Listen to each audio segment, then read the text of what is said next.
You are listening to the Toxic Mold Podcast with Steve Worsley, the toxic mold expert and your number one source for mold consulting and mitigation in the USA. Let's dive into a brand new episode. Before we get started on this episode, here's a not so short disclaimer. While all attempts have been made to verify the content provided in this podcast, neither the podcaster or the producers assume any responsibility for errors, omissions, or alternative interpretations of the issues discussed here. All information stated in this podcast is the opinion of Steve Worsley. Steve Worsley is a mold specialist with over 25 years of experience in the construction and mold industry. The Toxic Mold Podcast is for information sharing purposes only. The views expressed are those of the podcaster and his alone. These views should not be taken as expert instruction or commands. While there may be references to medical conditions and symptoms, all podcast episodes are the opinion of Steve Worsley, and any medical questions or concerns shall be addressed with the appropriate licensed medical professional or professionals.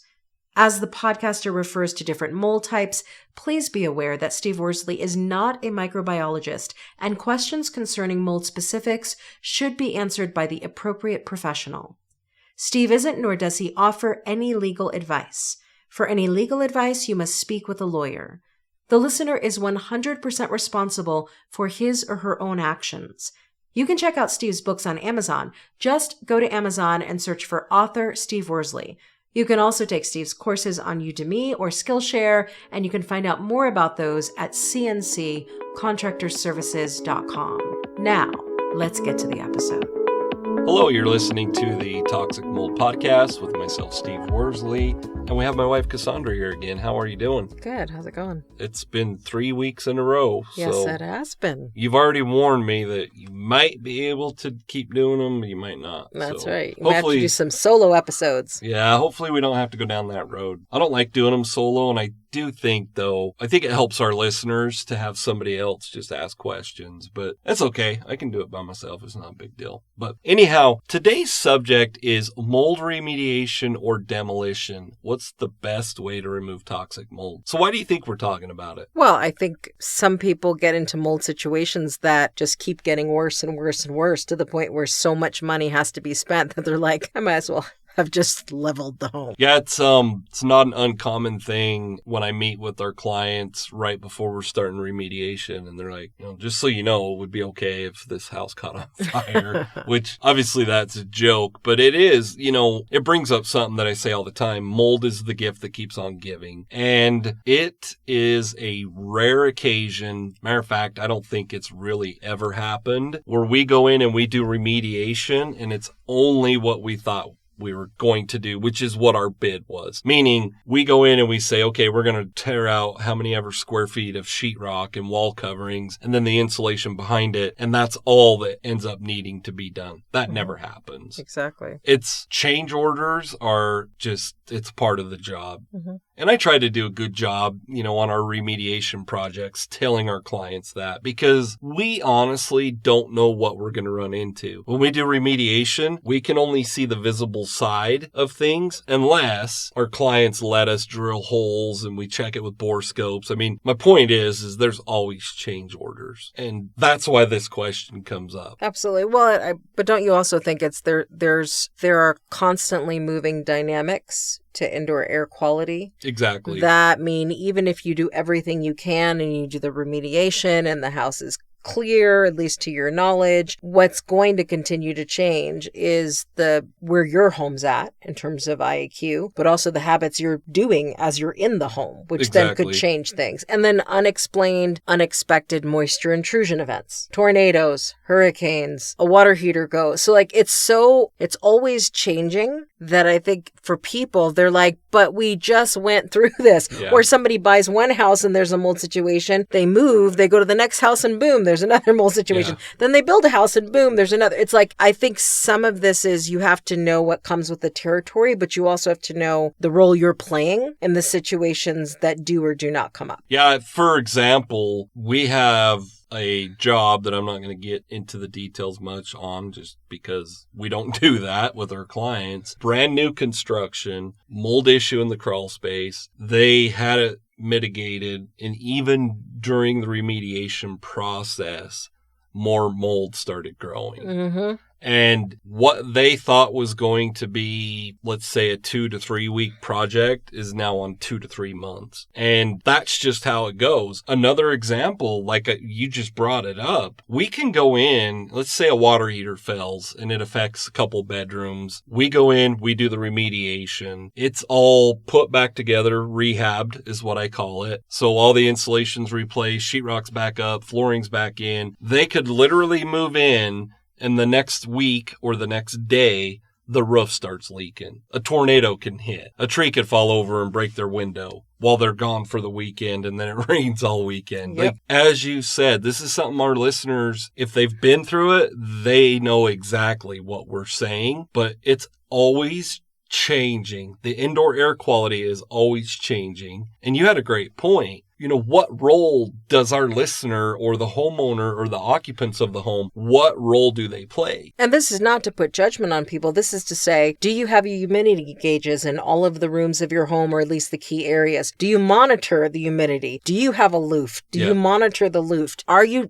washing your hands and making sure you wipe up the sink, or the kid's taking a bath? Do you make sure you wipe up the floor? Do you know, like, those are the things. Is your dog splashing their water bowl all over the place and you're not wiping that up? These are things that over time accumulate. Are you dealing with a roof that has missing shingles? You're like, oh, it'll be fine. Yeah. Right? Like, those habits, even though they feel really small in the moment, a leak. Yep. If you don't nip it in the bud early, then you can't be surprised. Yeah. When later something comes up. Yeah, and you bring up a good point that it's a little bit off subject that we're talking about, but if you purchase some humidity gauges, you can buy the really cheap ones if you're willing to just go visibly or physically look at them. You can buy, we just bought a few weeks ago, we bought some Govee. Yep, that has an app. Yeah. And so you can monitor it.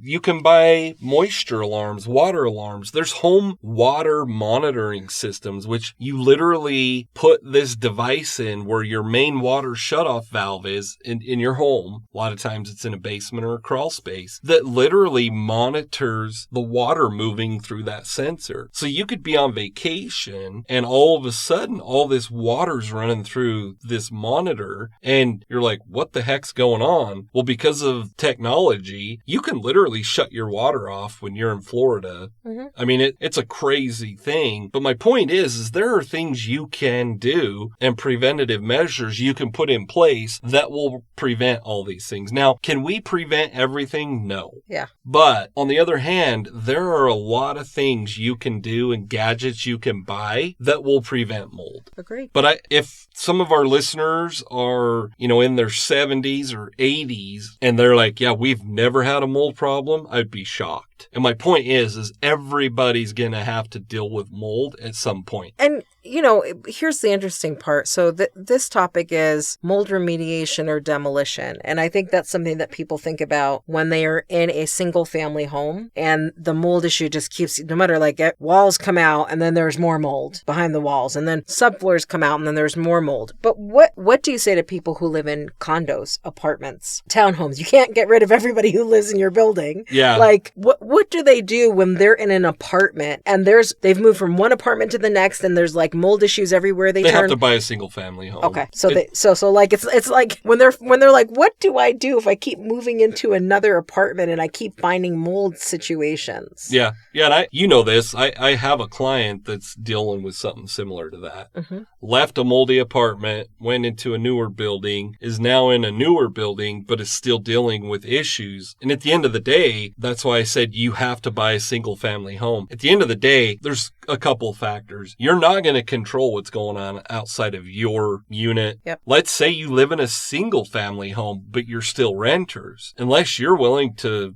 pay for certain things to prevent mold, your landlord's the one that ends up footing that bill. But going back to your question, if you're in a multifamily dwelling, at the end of the day, you have to buy a single family place. Because you can't control Exactly. what's happening. What about, though, there are lots of people buying homes in developments where the developer has one company that's building all these tract homes. Mm-hmm. And so they're doing the grading and the drain. Like, let's go a little bit more detailed. Should people stay away from a future mold problem perspective? So they reduce the likelihood of wanting to demolish the home. Should they stay away from living in a community with an HOA subdivision? It was built by whoever, you don't even know who it was built by, and they did all the homes the same. Should they stay away from that if they want to reduce the likelihood that they'll have grading and drainage? You know what I mean? Like, I never thought of that before, but the reason why I'm saying it is just the same way you're saying, if you live in a condo, you don't have control of where everybody else lives. But if I choose to buy a house in a tract neighborhood, brand new construction, and I didn't get to choose the builder, I didn't get to monitor the process of the home being built, and so I'm moving in and everything could actually, the ground could be unlevel, the grading and drainage could be a mess, and it basically was built not so great, I have no control over that either. Yeah. Well, there's a lot to dissect in that question, but, every scenario is going to be different. So let's say you buy, like in a neighborhood that we're in, and the grading and drainage is not up to snuff. You can spend, I don't even think you'd spend a few $1,000s, but let's say you did. You could spend a few $1,000s and deal with the grading and drainage issues. Now, we're in a neighborhood where we're not like on a hillside. So now let's flip the scenario and say you're on a hillside. And so the way they're built is literally, stair-stepped down. You have to deal with everybody else's water because you're on a hillside. Mm-hmm. And let's say that you're like, well, if we're closer to the top, we're safer, which logically would make sense, right? Yeah. If you're at the highest point, you're not dealing with any runoff from any other places. In my opinion, and this is why you hire a consultant, I would play the devil's advocate and say, okay, so you're at the top, but if there are all these drainage issues, and I had to go through all of this when I got certified as a mine foreman, but let's just say you have some sort of a slough in the middle of that hillside or at the bottom. Everybody above stuff it comes to you. Comes down. No, you're at the top. Oh. But your place slides. Ah, okay. So you're kind of at everybody else's mercy. So to answer your question, there are certain conditions, certain defects that you can fix. There's certain things you can't. Now, remember here in Utah, there are some developments, which every time we drove by them, we're like, who would build up there? Mm-hmm. That are literally the hillsides moving. Mm-hmm. And you can have all the soils tests and everything in the world. There's certain things you just can't predict. And my point is if you think you're buying this high dollar, multi-million-dollar home that overlooks the entire city, you're probably on a hill. And you just never know when there's going to be a slough or a slide or anything. So to answer your question, you've got to pay attention to what you're doing. Because once again, to go back to our topic, do we demolish it or do we keep repairing it? A home that's on a hillside and it keeps sloughing, at some point, how much money are you willing to dump into it? And in all reality, is it even possible to prevent that home from sliding? Does that make sense? That totally makes sense. But going back to this whole, do you remediate? Do you continue to remediate or do you demolish? How does somebody make that decision? That's something that they have to decide. Yeah. And it goes back to another subject. When we talk about you have to throw everything away, it's easy for me to sit behind a microphone or a keyboard and tell my clients you got to get rid of everything because it's not my stuff. There's no sentimental value to me, nor is it my bank account that's being affected. So to answer your question, a lot of it just depends. Now, it brings up a subject, and we dealt with this on a federal job last year. We literally had to take everything down to the floor joists and the exterior walls. Even at that point, mold is probably sandwiched between the bottom of the studs and the sill plate. There's only so far you can go. And when I say that, as far as us as remediators, at that point you have to decide, do we demolish the home, take it to the foundation and start all over, or do we encapsulate mold? So it's easy for me to be able to say, well, you should do A, B, or C because it's not me. But keep in mind, you could demolish that home that was moldy, you start rebuilding it, and then there's a mold problem again. That's true. And so I guess, when is the best time for people to consider what would I do if mold situations just got to be massive. Does that make sense? Meaning, like, I think sometimes people go in and they look at fixer-upper homes and they're like, the price is great. And they see that it has, they have to, if they know there's a mold issue, they have to disclose it. So the realtor says, we're selling it as is. It has mold, just so you know. And I think sometimes people who don't know better jump into those situations. They're like, this is a great price on a house. And then it becomes like that Tom Hanks movie from the 80s, Money Pit. Like, it just becomes this nonstop assault of more and more and more that needs to be fixed. Like, should people really consider mold before they buy a house, even if it's brand new construction? Like, what is my I'm done point? Yeah. If this house, do you know what I'm saying? Like, before you build it, before you buy it, right, you have it assessed for mold, but you also say, if we move in at this price point, here's our done point. If we were to get into a mold situation. And that's a very difficult thing to answer, but the easy answer would be, because from what you're saying, and I totally get it, we have dealt with this on remediation projects. If you're going to spend $70,000 in mold remediation, do you say, well, at $80,000, we should have just demolished it? Because even if you spent $70 and then you end up having to demolish it, you have to already pay us the $70,000 because we did all the work. Mm-hmm. So the easy answer is so at the very beginning, if you have the proper inspections, pre-remediation inspections, meaning you have to cut inspection holes, you have to get bore scopes, infrared cameras, all the stuff that... And the proper mold inspection by a mold specialist, because I think some people think that the home inspection that they get before they buy a house includes mold inspections. Yeah, exactly. So let's say you're going to buy a fixer-upper, and it's sitting on 10 acres and the home's only $150,000. To answer your question, I would look at it and say, okay, are we more or less willing to just pay $150,000 for the land? Okay. That's how I would look at it. And if I was consulting with a client, I would say to them, are you okay knowing that you just need to demolish the home? This is where it gets really, really complicated, because going back to the scenario I just laid out, the worst case scenario would be spending $70,000 on mold remediation, and then you end up demolishing the home. Now, like I said, as the remediation contractor, we had to do all the work. And it has happened, and it's not uncommon for me to tell my clients when we're doing a mold remediation bid, you're better off burning this to the ground. And they look at me like I'm crazy, but I'm not the best salesman. But that's what I don't want for our listeners or my clients. Oh, so you spent $40,000 in mold remediation and then you end up having to demo it anyways. So going back to your question, and for our listeners, sometimes you have to just go in with the intentions of saying, you know what, we're only going to put $15,000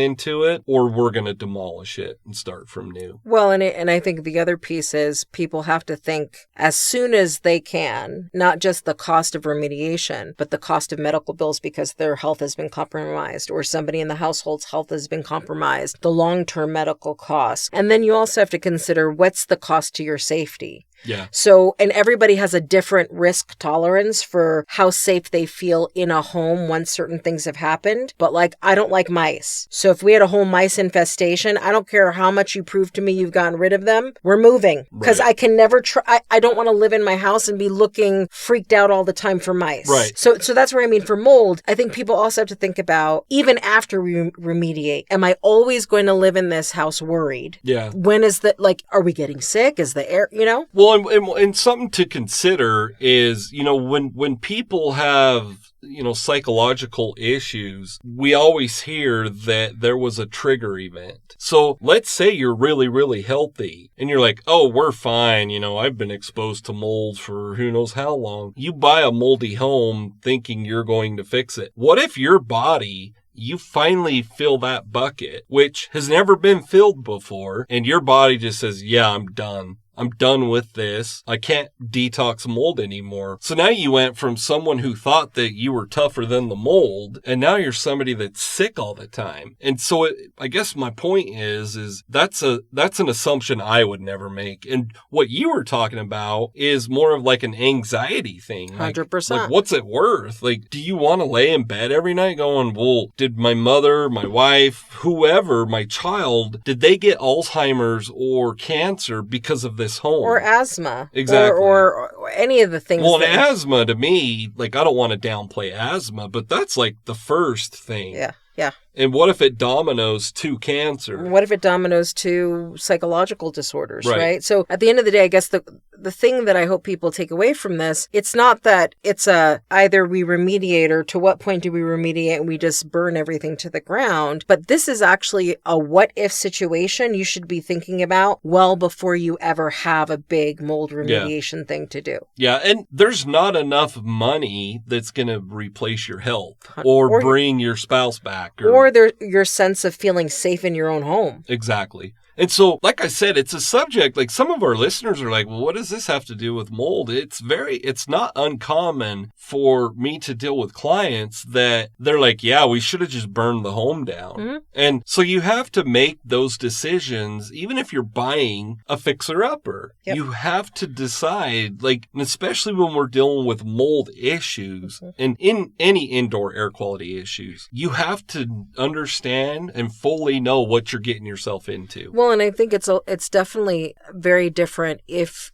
your household is composed of either the very old or the very young, because with children and even with teenagers whose brains aren't fully formed till they're 26, like how mold is going to impact them depending on a lot of factors in their own bodies is going to be way different than a 30 or 40-year-old. Yeah. And I guess if I'm hearing you correctly, you shouldn't just look at it and say, well, we're a young family. Mm-hmm. We don't have any health issues, so we'll be okay. And I'm assuming you're saying that's not a good idea. You have no idea what the long-term impact to your 2-year-old. Exactly. Your 5-year-old, your 10-year-old, let alone your 90-year-old grandmother who lives with you. Exactly. And once again, the last thing you want is your 2-year-old to end up having some psychological, schizophrenia or something that could, if you look at everything, the trigger event could have been mold exposure. So, that's why we're talking about it that way, because you have to be careful of what you're doing, because what you think is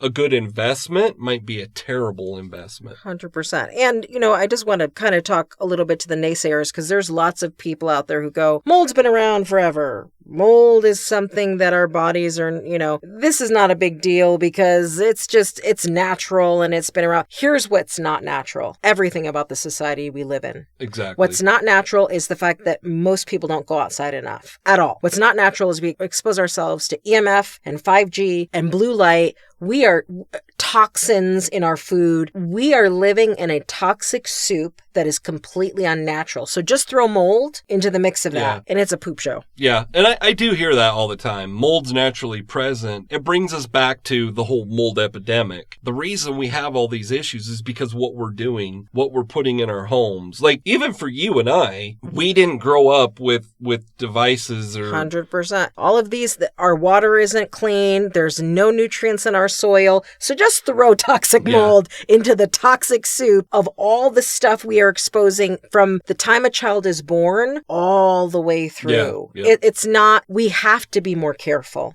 because our immune systems in general are not as strong. Our microbiomes are not as strong. We have to be more diligent about things like mold because, yes, things like mold and Lyme affect us worse than it did people 70 years ago because of the toxic soup we have created to live in. Exactly. Yeah. And to me, once again, it all boils down to what we're doing to ourselves. So, it was an interesting discussion because, I think a lot of our listeners were probably like, well, what is this got to do? Is this a big deal? We talked about a lot of things that are very life-changing decisions they can make. And here's my point from a coaching perspective, because we're going to write a mold and coaching book about this. From a coaching perspective, you need to ask the question, when it comes to serious mold issues in any home I live in, what is my demolition point early? Right. You don't ask the question when you're freaking out because you have $70,000 worth of mold remediation you just did. You're not in the best nervous system place to answer that question. You need to ask, what is my demolition point before you're actually in a situation to decide that. Yeah. And we already talked about it, but, be careful saying, at this dollar amount, we're going to just demo, because you could demo at that dollar amount and still repeat or make the same 100%. mistake. So yeah, it's a very touchy subject, but on the other hand, like, it's not simple. And that's why, when my clients come to me, or even when you ask me questions in the podcast, it's not that I'm being evasive, but every situation's unique. So, the call to action for this episode is like, don't just hire the cheapest company. Correct. Like, I understand, money's tight. This is just, where we are right now as a society. But if you're going to go with the cheapest company, that's what you're going to get is the cheapest work. 100%. And when it comes to your health, I say it all the time, what's your health worth? Exactly. So we have digital bundles. We have a mycotoxin prevention kit. We also have the mold 101, correct? Yes, we do. But I would say start with the mycotoxin prevention kit because, again, one of the things we want to do is increase the awareness and education. It's not enough to just hire somebody and say, okay, fix it. You need to understand what people are fixing for you. Yeah. And you need to understand why they're fixing it. And you also need to understand the role you play in preventing things in the future. Exactly. And you can go to our website. These digital bundles are available. They're not expensive. Nope. I think the most expensive one's $49. And so, yeah, I mean, you're going to get a lot of information from it. So this went on for quite a while, actually. We usually don't go this long for a podcast episode. So for all our listeners, we appreciate you for listening and have a great week. Thank you for listening to this episode. Make sure you go to our website at cnccontractorservices.com and sign up for the mold investigation checklist. Again, go to cnccontractorservices.com and get your free mold investigation checklist today. You can also on cnccontractorservices.com find out more about Steve's courses and books and consultations. Once again, go to cnccontractorservices.com.